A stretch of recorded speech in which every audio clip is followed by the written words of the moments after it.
Anyway, welcome to the second most entertaining court drama in America right now. We're here today to decide the fate of AI. Is AI guilty of crimes against creativity? AI is facing charges of conspiracy to conformity in content creation. It's accused of masterminding the heist of creativity, leaving the digital realm drowning in a sea of cookie cutter content. A lot of C's. Or is AI innocent? A virtual scapegoat, crunching numbers while humans take the creative credit. Can you handle the truth? We're about to find out. My name is Matt Hanna. I'm a former network executive. I worked at VH1 and Esquire Network. And who better to serve as a judge of this trial than someone who is from the dying world of basic cable, who judged other people's ideas for years. That's why I'm here.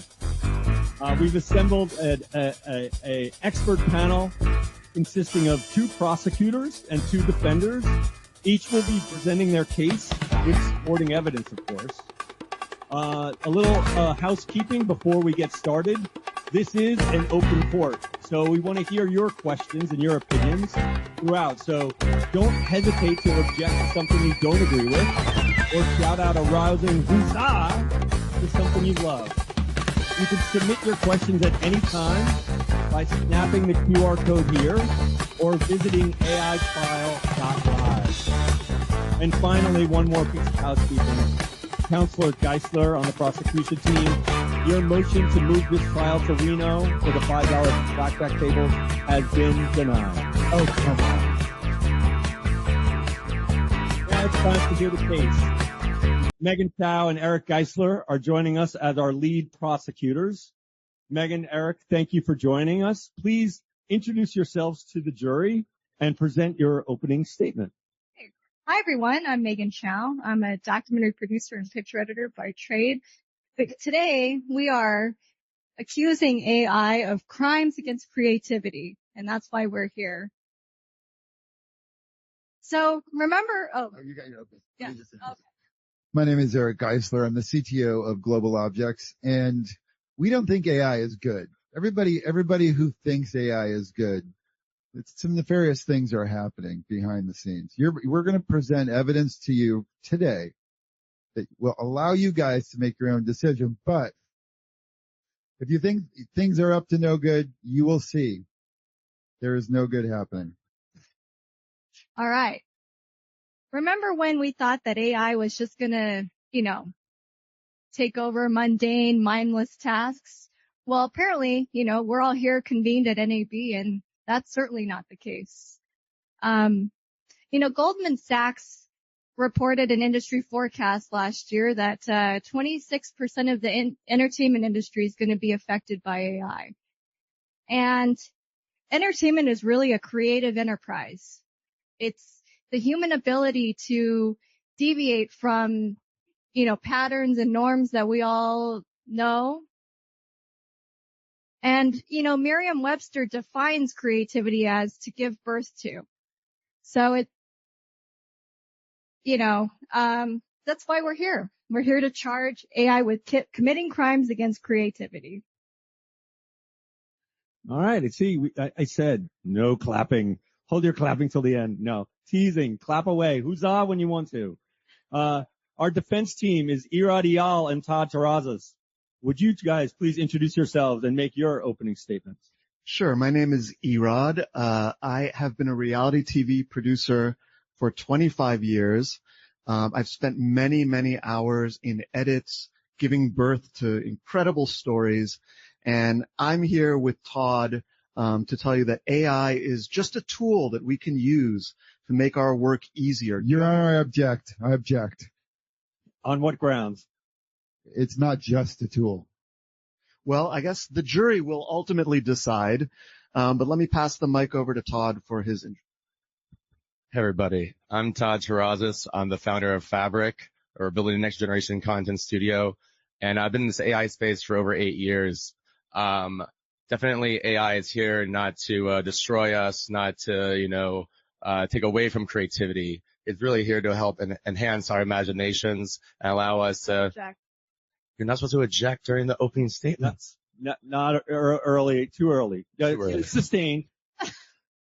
But we're here to show how technology is constantly being able to allow us to improve our lives, and being able to allow us to, again, be more of an extension of our imaginations, and not here to destroy humanity, but allow us to live on forever. By the way, Todd, I really enjoy your courtroom fit today with the hat and everything. I thought we were going to the beach.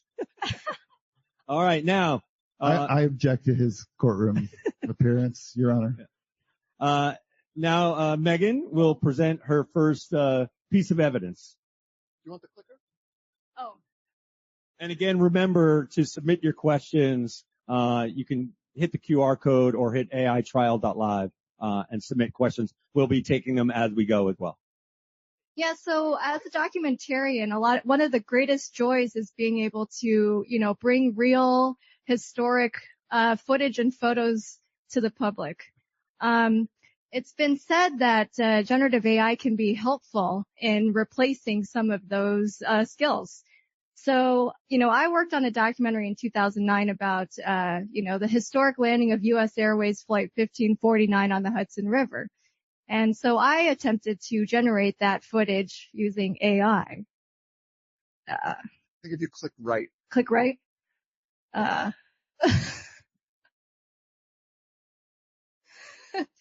Quite dramatic. It's quite dramatic. So as you can see, it is an Airbus, kind of. The logo and the coloring, kind of on brand. You can't read the logo because copyright infringement probably. But the flames coming from underneath the plane have nothing to do with the birds that struck the engine. And in a strange twist of humanity, when I tried to prompt the AI to send birds through the engine, it wouldn't do it, would not kill the animals. So, other prompts that I put in had the plane flying sideways through a valley, even though I said Hudson River on a cold day in January. Also had it hovering over a runway with the Hudson River in the background. So this is just one example about how, you have to get really creative and spend a lot of time with the prompts, and maybe you won't even get close to reality. The defense, care to rebut? I mean, I think that looks pretty good, actually. And the serious argument is this is not the right use for this tool. When you're creating generative video, you want to create fantastical imagery. The appropriate thing to do here would be to go to the archives, I think. You're right, except for the fact that it failed at the task. This is a fail. AI failed to produce something that we could use, and it took hours to fail at it. It was like, let's try this, let's try that, let's try this, let's try that. Fail, fail, fail, fail. So, we could have just done some CGI and, a little. But what do you know about CGI? A little bit. I know a little bit about CGI. Have you ever failed doing CGI? Many times. So, what's the difference between failing in CGI or failing in AI? The difference in failing in CGI and AI is that I don't fail in CGI and I fail in AI. And sorry, just to clarify for everyone, I happen to know that Eric actually has a history in VFX. So I'm wondering what his perspective is from that angle. So from a VFX perspective, the problem is everybody's trying to get something photoreal. Now this is photoreal. It's just photoreal for all the wrong reasons. And to direct a generative AI is very hard to do. It's like trying to wrangle ants, a fistful of ants. There's a lot of things. So AI essentially works with an input, right? There's a neural network in the middle and there's an output, right? We don't really know what's going on with the weights and biases in the middle. There's a lot of stuff that even the programmers that program this stuff, they're not sure what's going on in here. But it's hard to be specific. And even when you are specific, it doesn't necessarily give you the result that you're looking for. So from a creative perspective, it's like try again. Now, when I'm doing CGI, I've made every mistake in the book at this point. So I know where to start and I know where to finish. And that's the difference. For me, from my perspective from VFX, it looks photorealistic, but it's not art directable yet.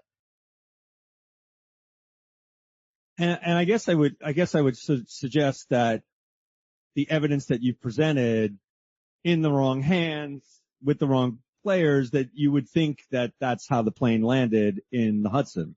Yes, and that perpetuates further inaccuracies in the historical record, because then someone might put this in another film, it might go in educational materials, and then we muddy the historical record.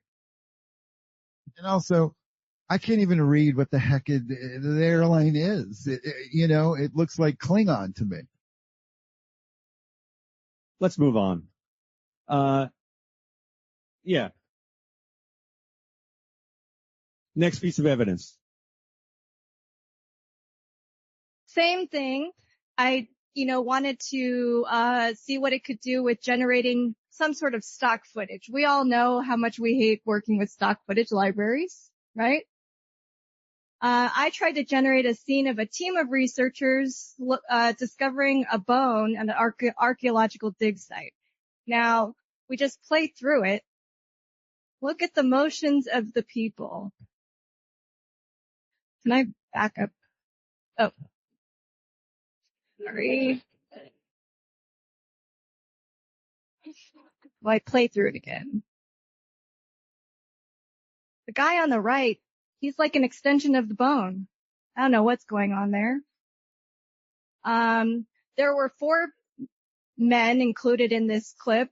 I didn't specify whether it was a team of male or female researchers. It just had a bias toward men because I guess only men are in scientific fields. That's a different debate. Still, AI has bias.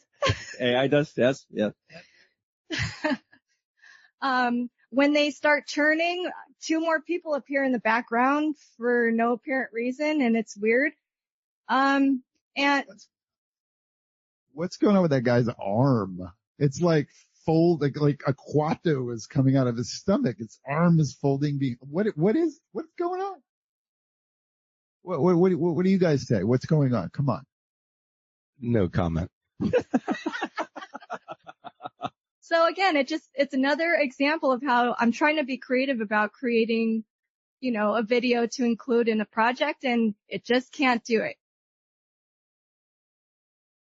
Any robust? No, you proceed. Proceed, counselor. All right. So I thought I needed some help with my hair and makeup. And so I ran my headshot from NAB through an AI generator. It took my headshot, which I was smiling in, and apparently I have now too many fillers in my lips that I can't smile anymore. It changed my skin color to make me more fair in 2 of these photos. And then it changed my features to make me look more Western. So, more prominent nose, slightly larger eyes. It introduced eye creases when I don't have them. Those outfits are terrible. I would have never picked them. I was simply just trying to change my hair. And on the biker one, gosh, my neck is huge. But at the end of the day, I think, to my own credit, I put my friends' photos through as well, and we all started looking like each other. So AI, in a sense, starts to, create monotony in all of this. So I have a big problem with this. Defense? Which model did you use? No comment. All right, moving along. Are you ready to present a piece of evidence, or are we doing? Well, we got one more. Oh, one more. Sorry about that. Yeah. Music. That's a big topic, right? The joy about music is just the human emotion that, singer-songwriters are able to convey in their work. I decided to create a couple of songs based on the logos of NAB and, just the spirit of the conference. Nerds, technology, future-looking gear, right? Well, let's see how it did. Tech-savvy crowd is gathering around, hands on the latest gear, excitement abound. In that convention space, nerds unite at the NAB show. Go AI, go AI, go. Where AI is the future. Like an emo NAB show band. Future. I'm going to interject because we have actually a good segue for a question from the audience. Caperton, who is on site, thank you, Caperton, for the question, writes, I find that the AI image debate is similar to sampling and the birth of hip hop, and that the artists of tomorrow will figure out similar innovation with this new tech. Eric, do you agree or disagree? I think I can agree with that. I think that the problem is that we don't know how these tools are going to be used yet. We know they're going to be used. Everybody's trying to, it's a race to figure out what to do with this thing. So I agree. Yeah. What about defense? Any thoughts about that question? I thought it was a really smart, thoughtful question. Yeah, I think it's a great question. I think that what we've seen from the prosecution so far is really an attack on where we are now and not the potential and the possibility for AI. And I think AI has a lot of potential, and that human artists are going to help figure that out. But it's also incredibly limiting at this point because it's just being trained on existing data. So it takes out that human ingenuity. Well, I'm excited to present my case. But before you do that, I mean, that was a banging song, right? It was so amazing.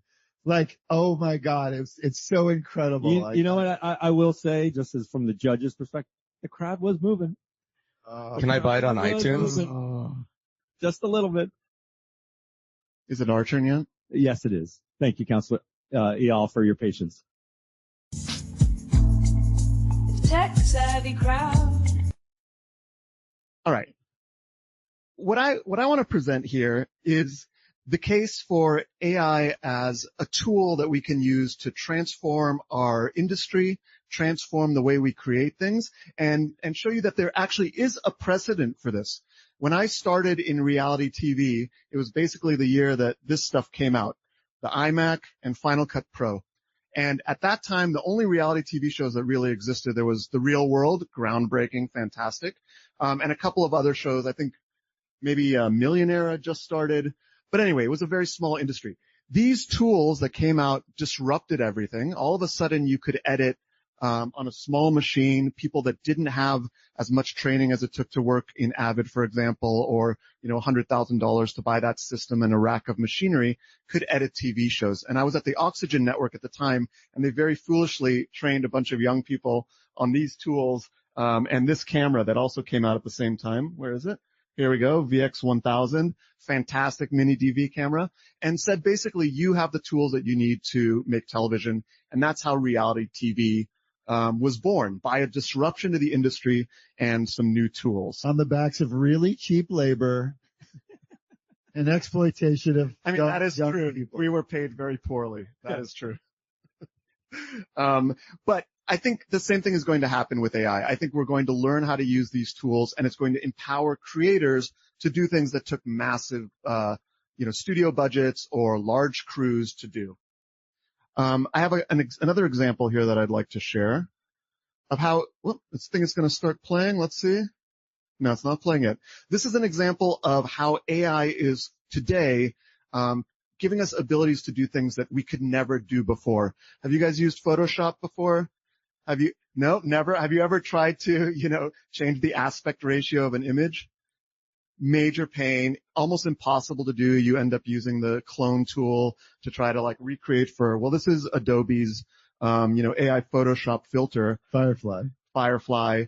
and you'll see how quickly and easily you can This time, extend I'll and quickly change select a the ratio preset from the taskbar. aspect ratio. Tweak the size if needed, then generate away. Your Honor, I object Wild. for the use of dogs and puppies. It's very cute.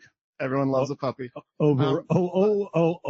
Okay, but by the way, I could do that. You could do it, but I you're a could do trained that. VFX expert. It would take a little bit longer, maybe a few hours. Yeah. So the point that I'm trying to make is that this is a tool that enables a new kind of creativity that you couldn't do before. I'm going to do another little example here. Wait, It's a little, and that puppies are cute. and puppies are fantastic. I'm a cat person myself, but He's just trying to win you over with puppies, I'm telling you. I have puppies too, by the way. so the last example I have is a little bit of a plug for my company. I have a company that I've started called Quicture, where we're enabling AI editing to help. Your Honor, I object. I think it's a conflict of interest. Expound, please. Well, I mean, he's plugging his own AI. Yeah. Well, All right. overruled. Let's let the jury decide. So, Quicture is a tool that lets you get to a rough assembly very quickly. This is a movie you guys might be familiar with, When Harry Met Sally. I'm going to show you guys a quick little demo that we did. I love you. I love you. You I don't realize, know of if you course, guys that can we can hear never what be they're friends. saying. Let's see a version that looks like an AARP commercial. And older people that picked that, I see. And now let's see the horror Living movie your whole version. life and nothing happens. You never meet anybody. You never become anything. And finally you die. One of those New York deaths that nobody notices for 2 weeks until the smell drifts into the You whole. can't hear it. He's talking about death. But so the example, the point of this is that not only can you use AI to, speed things up, make things cheaper, but it's also going to enable a new kind of creativity where you can explore things you couldn't explore before. I could very quickly try out, 10 different versions of a scene for a reality show, and then ultimately pick the one I want, continue editing the way I've always done. But I've saved all that time in the beginning, and I've been able to explore new creative possibilities. Thank you, Counselor. Pretty cool. Pretty cool. Good. Yeah, the question, please.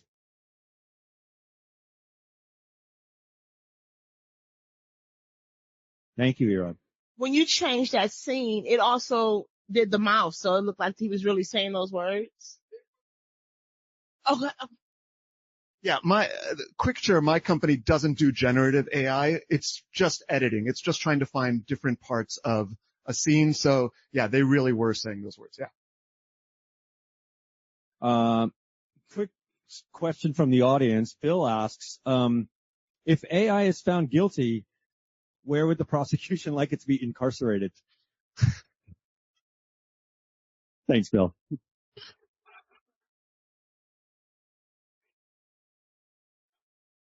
The bars of the prison will not be rendered right. It'll escape. We're conferring. 1 second. Incarcerated to a floppy disk. Very nice, very nice. Counselor Geisler, I think you're up. Yes, let's talk about this AI schmai. The problem is, everybody thinks AI is gonna take over for humans. Well, I'm here to say humans are indispensable. Okay? And I consider myself an indispensable human. That's the title. Let me click this forward. Here we go. So AI doesn't understand how humans eat spaghetti, clearly. All right. If you ask Midjourney to go and give us pictures of humans eating spaghetti, you would think it would be a nice table. This is what happens. I especially love this one here. Right. AI has a hard time figuring out what hands look like. Right. But here, the news is it is getting better. AI is getting better. So this is a new Sora model from OpenAI, and I used the puppy. So this is completely generated with text. This is dangerous, and here's why it's dangerous. If you can make a cute, fuzzy little puppy, then I could make you guys want to maybe buy puppy food, or maybe I could convince you that, There's a lot of things that can happen if I can make really convincing video, right? So the bottom line is this is getting better, and people who are using these tools are going to learn how to create 100% convincing looking footage. The footage that we can do today isn't so good, but these new models that are coming out, it's going to be indistinguishable from reality. So now, if you can generate video indistinguishable from reality, who's to say you can't generate news, you can't generate fake items, you can't generate all kinds of stuff. So it opens up an entire field of ethics and how are we going to use these tools in our world. Okay, so AI is basically Jarvis for everybody, all right? And if you know, Iron Man is not really a superhero without Jarvis, but when you get Jarvis and you're a superhero, now you're cool, right? But what happens if everybody is a superhero? You get an artificially level playing field, because now somebody who has no skill set can do the same thing that used to take somebody with a skill set. So it makes this artificially level playing field where people are now going to, everybody is a superhero, and it's very, very cool. Everybody can do the same thing, right? Wrong. Because then it won't be cool. It won't be cool if it's commonplace and the Kool-Aid gets completely watered down and, oh yeah, I can make a movie like Francis Ford Coppola, no problem. Then we're going to be like, everybody can do that. It ain't so cool anymore. We're going to crave bespoke things. We're going to crave something that's different, something that rises above the noise. And those are things that are made by human hands, right? Humans. Right, humans. We evoke our artistry, our history, our pain, our suffering, our happiness. All these things go into the art that we create, and it is what ultimately defines us as a human, is our human experiences. And so I say to you, jury, that AI shouldn't replace us. AI shouldn't replace us humans. And what it means to be human is very important. Thank you, Counselor Geisler. Yeah. Oh, clapping a huzzah. Yes. Can I say something? Of course you can. I think the prosecution actually just proved our case, which is that AI is a tool. We're all going to adapt, and the quality of the product is going to rise for everybody. Let's not agree quite yet. Let's not agree. That is reality right there. Is that right a sign? there. I think that's a sign. Right there is a sign. AI birds are coming. Thank you. You are a real thing. You are not computer generated. Before we move on, MC has a question. Thank you, MC, for your question. How is AI designed to make fantastical things if it actually can't make images that are truly fantastical? For example, it would be incredibly difficult to make an image of a piano on her head due to the training data on reality. So, any thoughts or comments on AI's ability to make truly fantastical images? So right now, it's really difficult to train AI to do that because it's got to understand context. And so as context, it's prediction, right? It's predictive. It's predicting, large language models predict what the next word should be in the sentence, and then the next word after that, the next word after that. It's based on probability. What's the probability that these, and as humans, we love to put our emotion into things. Oh, my dog is feeling sad today, or my cat doesn't like, this human being over here. We like to project that, right? So AI tricks us into thinking it actually has a humanistic quality or tendency, but it's just a bunch of digits, just a bunch of zeros and ones fooling us humans into thinking it has emotions. And so to train an AI on complex things like, and concepts is going to be very difficult. That's my opinion. So let me ask the defense, kind of in the same realm. I mean, could AI have created that short film that came out a couple of weeks ago, Airhead? Was that the yellow balloon man? Could it have done that without a human being prompted to making a balloon head? You know what I'm saying? Like MC wants her piano to have a head. Do you know why it had a balloon head? I have a theory. Okay. Please. My theory is because it can't do humans very well that look the same from shot to shot. So if I'm an artist, I'm like, let's do something cool. And once again, human artists found a creative way to use a tool that wasn't perfect yet. Yes, they made a balloon head because it's very easy for a computer to make a yellow balloon from shot to shot. Let's move on. Todd, are you ready to present your argument? I'm ready. Excellent. Oh, you had more. Look at that. That was my last slide. We're back to the beginning where humans are indispensable. All right. Who here has an iPhone? Raise your hands. You remember, how would you live your daily lives if you didn't have that phone in your pocket? You think it's taken away from your life, or is it adding to your life? Adding? Yeah? Can I hear adding? All right. Amen. Well, Steve Jobs back in 1981 referred to the computer as the bicycle for the mind. It was about, thinking about how like a bicycle enhances our locomotion. Technology can also enhance our cognitive abilities. And so with that, I always believe that technology is here to really extend our imaginations and not be more like a paintbrush for our imagination. And so my first evidence is Mr. Steve Jobs. I remember reading an article when I was about 12 years old, I think it might have been in Scientific American, where they measured the efficiency of locomotion for all these species on planet Earth. How many kilocalories did they expend to get from point A to point B? And the condor won, came in at the top of the list, surpassed everything else. And humans came in about a third of the way down the list, which was not such a great showing for the crown of creation. And but somebody there had the imagination to test the efficiency of a human riding a bicycle. Human riding a bicycle blew away the condor, all the way off the top of the list. And it made a really big impression on me that we humans are tool builders, and that we can fashion tools that amplify these inherent abilities that we have to spectacular magnitudes.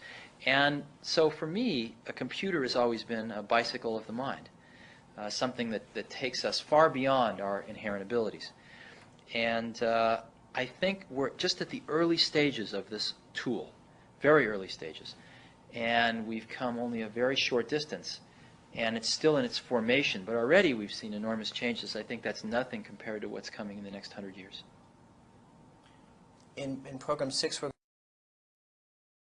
So AI has been around since I think like 1950s when it was first introduced at Dartmouth, and only in the last 2 years, every AI is on everyone's mind because finally we've been able to make it accessible to the non-technical. When ChatGPT first came out, right, it was allowing anyone that knew the English language to be able to type in a prompt and get back to some type of response. Also around that same time is when a company called Lensa Labs was allowing everyone to upload their photos so that they could have those crazy, wacky photos of, new profile photos for their Instagram or Facebook. And it was just this magical feeling of like, oh my God, AI now is accessible. It's allowing us to democratize access to creative endeavors that maybe we would never be able to do before. Like, who here's a great hand drawer? Anyone good at drawing? Is anyone here really good at rotoscoping? Keep your hand up. Now, tell me, if you didn't have to rotoscope for the rest of your life, would that be a plus or a negative? Right? A plus. And AI does that really good. Has anyone used Runway out here? Let's see. So AI is now taking away those mundane tasks that, trust me, none of us really want to do. It's allowing us to be an extension of our creativity, but also, again, allow it to democratize, as I said, our abilities that we're maybe not so good at, but we've always craved to do. So that crazy, wacky idea in my head, maybe I can't really articulate it so well to someone, but I could maybe type into Midjourney or one of these text-to-image applications and be able to showcase something to help sell an idea. Like a person eating spaghetti. Exactly. Which leads me to this next concept of one AI artist named John Finger. He's a filmmaker in Los Angeles. And what we're about to see is him being able to use multiple tools. I think it's about 4 or 5 different tools to be able to create this one scene that otherwise he would have needed maybe a team of 30. It probably would have taken them 3 months. But here's a quick test of him using some AI tools to create this robot.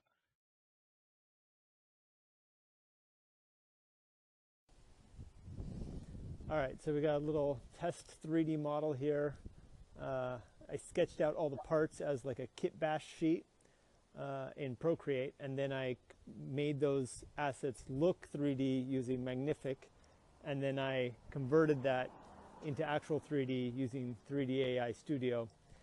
And then because of that, I was able to kit bash together a whole little humanoid and add some move.ai motion capture that I captured on top of that. So that's my performance that I then added on top of the little kit bash character. So show off. Little experiment. Thinking about whether I'll try to make a little film with it or not. But this was just a test for that. Let me ask you, Mr. Expert, how long would that have taken you to do by yourself? With or without AI tools. Exactly. I've made my point, I feel. Yeah, Thank Counselor. you. I'll say this, Counselor. Yeah, I think you had all of us at Steve Jobs. Here's a question, Eric. Don't you think AI will become easier to art direct in the future, possibly even generating something more like project files? That's a question from the audience. Thank you, Nathan, for your question. I actually do. So as the tools evolve and we get to a point where we can have very intricate control nets and ways of actually dialing things in and figuring out the interface to we talked about the bit in the middle that nobody really knows the weights and biases, what's going on in there. We don't know how to interface with it yet. So as we figure out how to interface with it, and like the mouse was an interface for a computer, now it's just our finger, like that as soon as that happens, I think we'll have more people being able to access it in Art Director. Another question coming from Craig for the plaintiffs. Have you found any productive creative uses of AI? Can you give us an example of productive uses? Why is that just for the plaintiffs? Well, you'll have your question. Craig asks a question of you as well. It's really good for ChatGPT is really good for like answering text messages, and it's very thoughtful.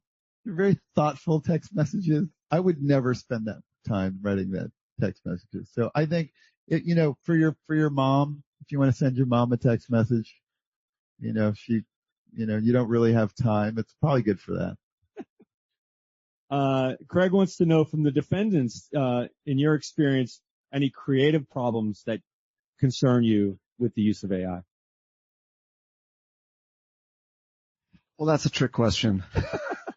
But I leave it for Craig. Good well, question, I do Craig. think the guidance, the guidability of it, being able to direct it is a limiting factor right now. Hopefully it'll get better. What we end up doing is, generating 50 versions to get the one version that you like. But hopefully that will improve. I have another question for you from Human First Society.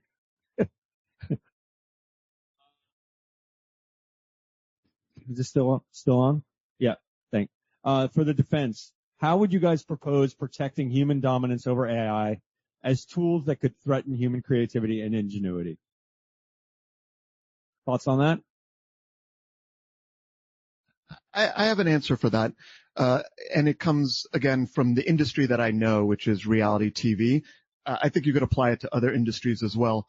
But right now in reality TV, there's been a major downturn, right? A lot of production companies are going out of business. Producers and everybody that works in the field are not working as much.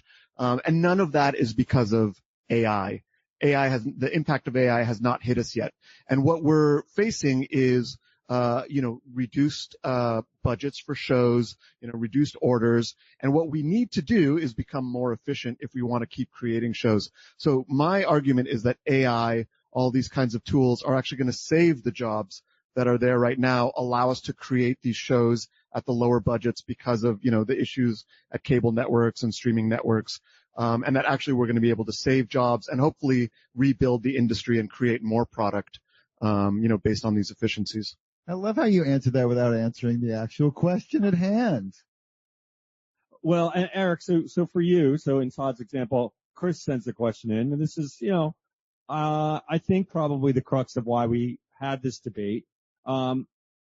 He said in Todd's example with the generated humanoid, he said the creator did the work of 30 people by himself. Correct. One of the main arguments against AI is that it will replace human work, and that this example reinforces this.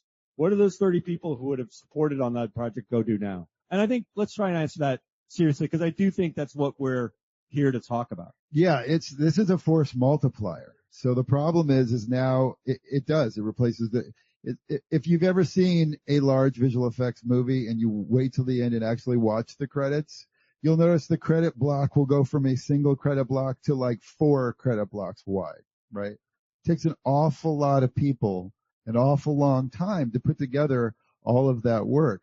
And this will replace that. So there is, especially in the visual effects industry, there is going to be a dramatic shift. We already saw it at the Academy Awards with Godzilla Minus Zero. It was a very large studio-based film done with a team of about 17 people. Lots of visual effects, a visual effects intensive movie that takes thousands and thousands of people. So there is going to be job displacement. It is going to happen. What do those people do? I don't know. That's why I'm on Team Human, right? Well, yeah, no, and in that example, your perspective, Todd. Yeah, definitely. I mean, in that example, that means that you have a huge budget.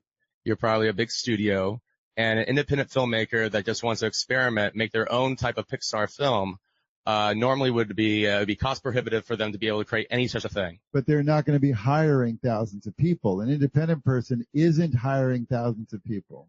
What happens to those thousands of people is the question. Not that it's cool that I can make Godzilla 2. It's what happens to those 999 other people that now are out of a job. Or they're making their own movies. Maybe now they're doing what they've always wanted to do in directing. Well, you're assuming they don't want to do what they're doing.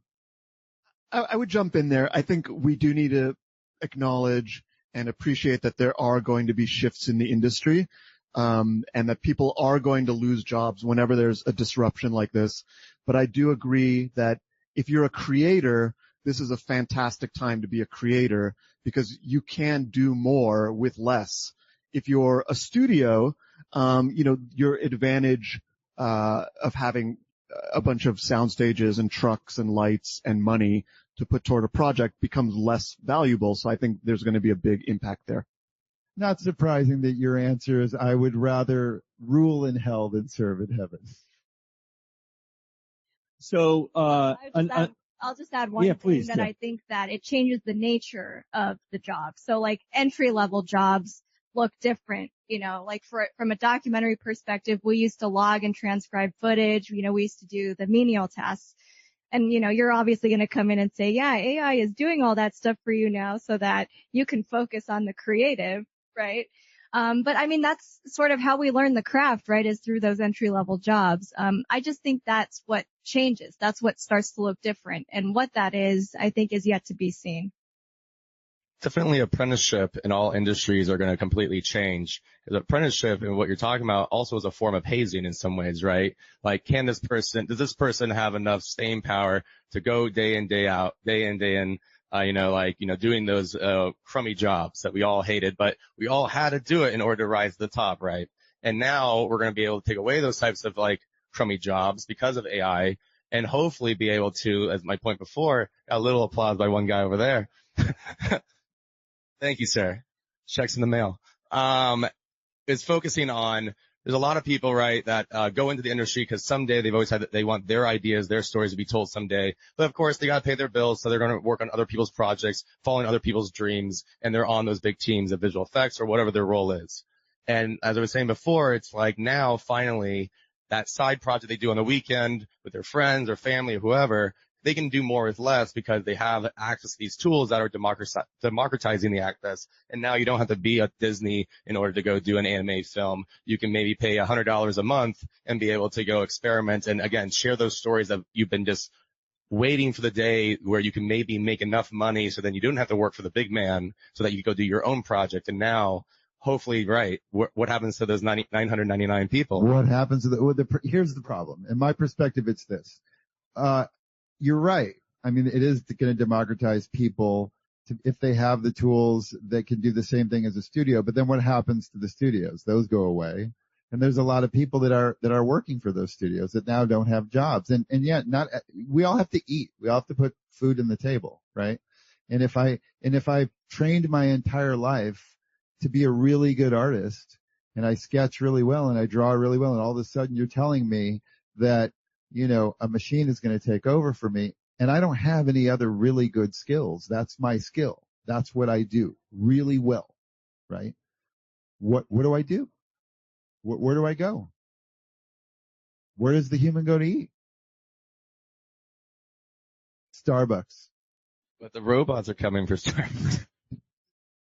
So Darnell asks, and I guess we've been talking about this, is like, do you foresee AI creating new jobs? What do those jobs actually look like? And then I think my question, because I have 3 young daughters who are all, entering the workforce, who are storytellers, where would you suggest they focus their energy and their attentions? I want to use from a different industry. I heard this on, it was a great way of framing it. It was from, I think, Hard Fork, and Paul Trillo speaking. And they talked about nursing. And now there's nurse practitioners, right? They're not full doctors, but they're practicing now, right? They added a new type of labor within the hospital setting. And I felt like that was maybe a good analogy of like referencing, okay, now you're going to have a lot of people that are going to have to be fine tuning these models. Data's the oil, right? It's garbage in, garbage out kind of concept, where it's like, if you don't have good data sets, then you're not going to have good AI applications, right? Or they're going to have a lot more misinformation, and there's going to be a lot of different defects in that. So I feel like there's going to be a lot newer jobs where there's people that have this domain expertise, right? So it could be the illustrator you're speaking of. It could be a world famous colorist. It could be a rotoscoper, whoever. All these different, people that have that veteran industry experience that will be overseeing those processes, and just again the redundant, the crappy part of the job would be done by the AI, but someone that actually knows, that has taste. And I think that's the big thing. Yeah, that goes against me. No, humans. Damn it. I'd love to get, Megan, your perspective, because I know you're coming from the documentary world, and Erod was talking about this a little earlier, which is, does this democratization enable even more long-form storytelling in the documentary, unscripted space, et cetera? I mean, that potentially could be an area of growth.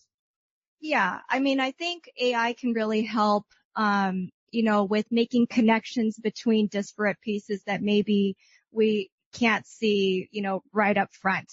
A lot of us spend time in research and digging through archives, and that's the stuff that really takes the time and the energy to really get to the heart of the storytelling. I think AI can certainly be employed to sort of shortcut those processes, and it helps us get to the storytelling much more quickly. When we talk about passion projects, I like to bring up the fact that I personally know 3 documentary filmmakers. One's an editor, one is a producer. The other one, I actually don't know what they do, but people who have filmed a bunch of footage. They have hundreds of hours of footage on a hard drive for this documentary passion project that they've wanted to do, and they just haven't gotten around to editing it.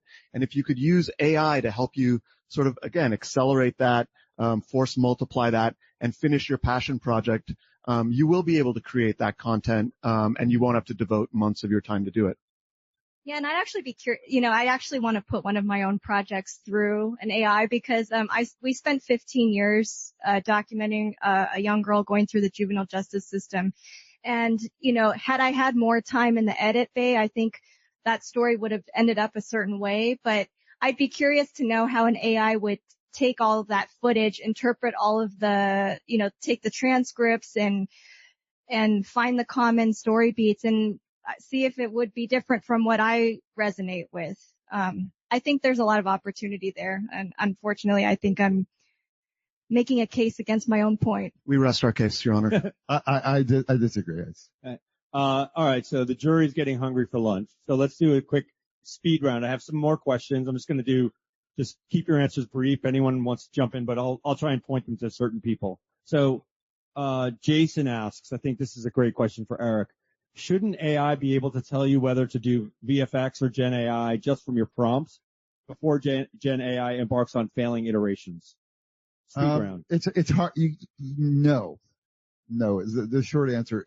You need to be able to be specific, especially when you're doing visual effects. It's about breaking down the scene and the problem into individual components and solving those in the right order in order to create something that tricks your eye into thinking that it's real. So, I don't think that that's the case. I think eventually we will get there, but it's going to take a lot of, it's an iterative process. And right now the iteration that's happening in Gen AI is it even close to what I want? Like, let's do it 1,000 times and maybe that's the one. Here's another one. Not sure this is a speed round question, but we'll try it anyway. Why don't the defense take this one? If everyone is making their own content with AI, won't that create an oversaturation of content and therefore cause the entire creative industry as a whole to suffer because there's too much supply and not enough demand? There's the existential question. I think there's already too much content out there. And I think this is going to help raise the bar of quality. And so, yes, when there's more and more creators creating and democratizing access where you're having more unique, diverse voices, being able to share their stories that otherwise never would have been able to, I think we're going to find very interesting. Wasn't that a slide that I had with a red balloon above a bunch of other balloons? Are you kind of making my point now? No. All right, speed round. Intellectual property law is obviously being disrupted. I know we don't have any real lawyers or a real judge on our panel today, but how do we adapt our laws? Is there a precedent for something like this? Anyone? I mean, the problem right now is our copyright laws are incredibly old, and they do not take into account all of these new types of media components and elements that are needed in the future. So I think a whole revamp of our copyright system is in order. Now, by the way, the questions are now flying in. Great. So, okay, why is nobody concerned when human film students are trained using copyrighted materials, but are not okay when AI models are trained in the same way? Thoughts? Although I'm sitting on this side of the stage, I do believe that content creators should be compensated for their material that's in AI models. So take that as you will. Anyway, no, I can keep going. Isn't part of paying your dues learning the craft of filmmaking from the crew they are working with? Thoughts? I have a thought on this one. When I first started working in TV, this is what I did. I stood over here. The shoot was like over there.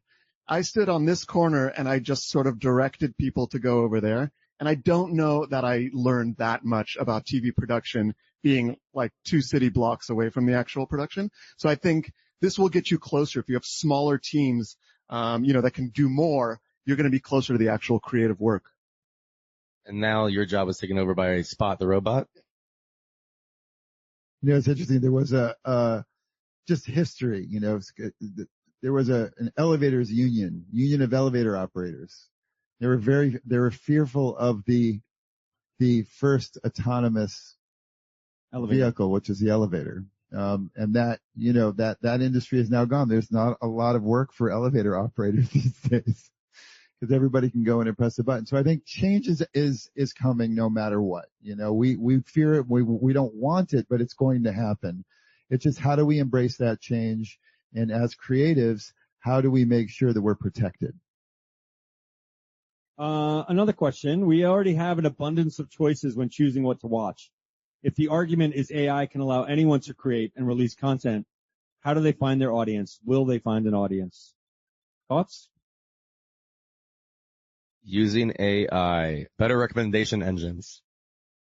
Well, I ultimately think that using AI, creates sort of a monotonicity in the content. I think at the end of the day, people will always resonate with stories that they relate to. The emotion and the feeling and the passion and the things that they care about. So the content creator has the responsibility ultimately to find those stories and tell them whether they use AI or not. I just think, creation in art is about connection, and it's a very human level thing. It's communication, it's connection, it's pain, it's happiness. It's all these things wrapped into one. I think it's going to be hard for me to find that connection with a synthetically generated thing. I was just going to say, I'll weigh in a little bit on this one. I think it's interesting that, disruption is always tricky and change is always hard. But when I think about that particular question, I think about, there are TikTok stars, there are YouTube stars, a whole generation, a younger generation, look to those mediums as their source of entertainment, and traditional media companies were kind of left flat-footed in a way by the disruption that those companies caused. But by the way, they're real industries. Like, those are big, massive industries. So it's just curious, if some people aren't careful and they let it happen in front of them and don't do anything about it, they could be quite vulnerable, if you try to just ignore disruption. Anyway, the judge weighs in. I'm sorry, I don't think we're going to get to all the questions. I want to make sure that we keep everyone's time, mindful. So let's wrap this baby up. We have to make a decision. You guys want to make a closing argument? Eric Geisler, please. Sure. My closing argument is this. It's just very simple. We're humans, right? And we're creatives, and we need outlets. And sure, there will be tools that may help us do the menial jobs and help us expand what we're doing. But at the end of the day, it's still going to be driven by a human, right? A human is more important than the AI, the indispensable human. That is my case. And I rest. Thank you, Councilor Geisler. The defense, closing argument.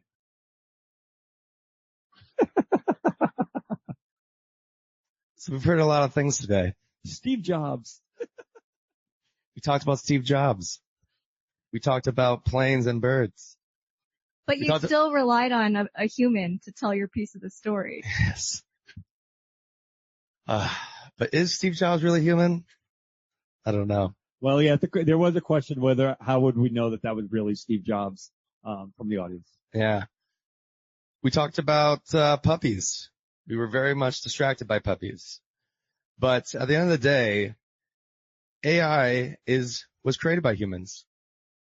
The data sets that was used to develop these new models all came from humans. All came from real world activities. And because of that, AI will make us even more human. I believe that through AI, we'll learn more about ourselves. We'll be able to hopefully get rid of loneliness. We'll be able to, again, continue to expand the human consciousness because we have something that has this form factor of something that's smarter than ourselves potentially, or something that's just an over glorified, spell check. But at the end of the day, AI is human. And so I believe that it's just an extension of ourselves, and it's not here to take away from our creativity, but allow us to continue to explore what it means to be human and how we can actually hopefully live in world peace. All right. A show of hands, or actually let's clap and give a who's up. Is AI guilty of crimes against creativity? Show of hands and clap. Yes, come on. They're guilty. Very guilty. Is AI innocent of crimes against creativity? Clap it up. Because I want to be invited back to NAB, I declare this a mistrial. We'll be back next year as the debate continues. Thank you guys very much. I really appreciate all the questions. Hope you enjoyed our little skit.